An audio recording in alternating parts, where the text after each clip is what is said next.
In questi anni di crescita esponenziale del padel si è sempre detta una cosa, in Italia ma nel mondo in generale, la crescita definitiva e magari, chi lo sa, anche arrivare a meta, ovvero portare il padel alle Olimpiadi, passerà certamente per l'evoluzione e la crescita di questo sport in un paio di mercati. A est sicuramente, ma ad ovest parliamo degli Stati Uniti d'America. Sicuramente, visto che il padel nasce in Sud America, l'evoluzione in Centro e Nord America è fondamentale. Allora introduco Chris Klein, a cui cedo la parola adesso, che è particolarmente addentro il mondo del pickleball, del padel, della crescita, soprattutto del pickleball negli Stati Uniti, anche per fare una domanda molto semplice: a che punto siamo con questa crescita? Lì è un concetto diverso, opposto rispetto a qui. È il pickleball che ha avuto una crescita esponenziale, lanciato sul mercato con un successo strepitoso, che sta trainando il resto, in questo caso il padel. Ha anche studiato un prodotto molto interessante, OWL Quiet Paddless.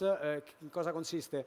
Sapete benissimo che per un club può sembrare un aspetto secondario, ma secondario non è. Se tu nel tuo club ospiti il tennis, il padel e il pickleball, hai tanto rumore, inevitabilmente, perché ci sono le pareti, perché c'è quella palla del pickleball con un impatto sulla racchetta da un rumore notevole, per cui c'è anche in un club la necessità di trovare soluzioni, e lui una soluzione l'ha trovata per ridurre i rumori creati da questi due sport. Chris. Yeah, Chris, well, basically we were talking about the OWL, being quiet, how important the sound in pickleball and paddle is regarding the future.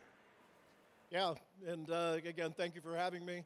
I think sound is a big factor, and so just some of the backstory is that I've been around pickleball for the better part of 10 years. I coach pickleball. I wrote a book on pickleball, and I work with many companies in the pickleball industry on a various level.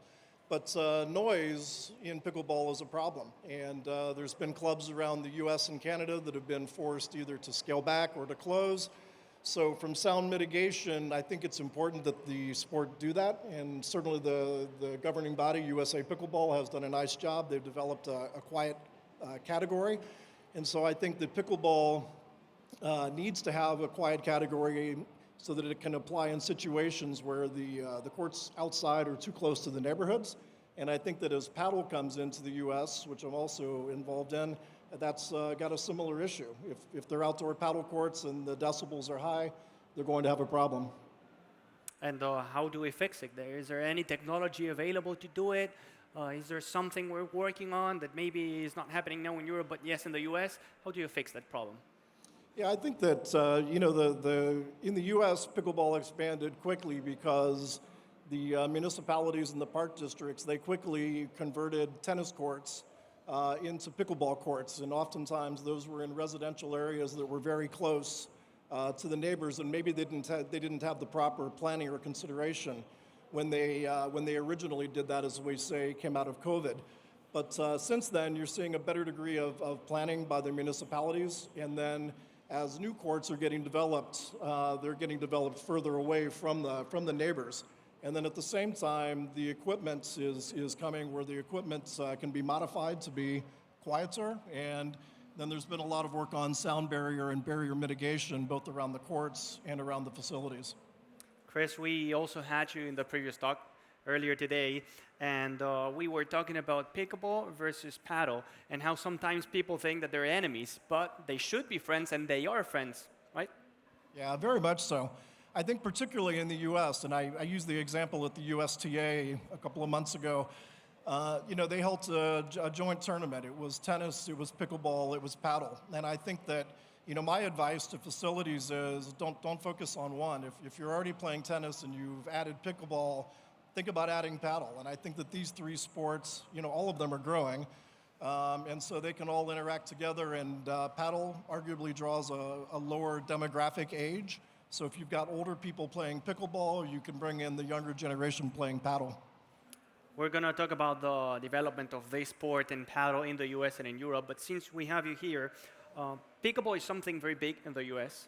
Everyone plays it in a way, but it feels like in Europe it's still maybe a couple steps behind paddle. What do you think that has to change in order to have pickleball also as a popular sport here in Europe? Yeah, so the way I would answer it is that in the States, when I tell people that I work in the paddle industry, I have to explain it to almost everyone. including my friends that play tennis and pickleball and know the, even the industry. So I think that in the U.S. we have to educate on what is paddle and why does paddle blend into these clubs. I think much of my understanding of Europe is that the same thing needs to happen for pickleball. There needs to be conferences and forums like this where you can introduce the sports, and then of course the federations can support it, and you'll get the infrastructure then developed. Thank you so much, Chris. Chris Klein.